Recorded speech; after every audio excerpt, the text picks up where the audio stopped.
Ito pala guys yung pangalan ng salon natin guys, Centerpoint Salon guys. Habang wala tayong ginagawa guys, magagawa tayo guys, magpipintura tayo guys ng counter natin guys para maganda tingnan guys. Mukhang maliwanag yung parlor tingnan guys pag may maganda yung kulay guys yan. Kulay pink guys. Kasi yung mga tao ngayon guys, ayaw muna lumabas guys kasi sa sobrang init guys. Alam mo naman ang init yun guys, nakakapasok guys, no? Yan, tayo guys, habang wala tayong ginagawa yan, pintura-pintura tayo guys. Pero yung sino gusto dyan guys, mapapintura guys ng kanyang parlor guys at saka ng kanyang bahay guys, PM lang kayo guys.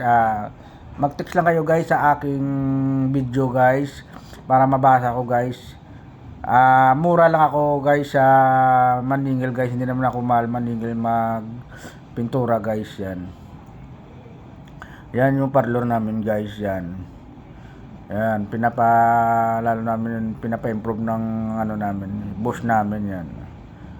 Yan yung boss ko guys. Yan kumukuha ng video. Yan yung boss namin guys.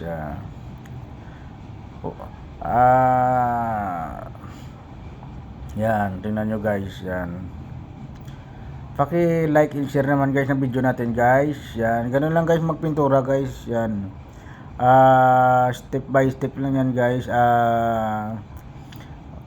Ano lang yan guys. Yan, retouch mo lang yan guys. Yan, kung saan hindi maganda yung ano niya, i-retouch lang guys. Yan, pairan mo ulit. Yan. Shout out pala dyan guys sa mga kaibigan ko at saka mga subscriber ko at saka na sumusuport ng video ko guys.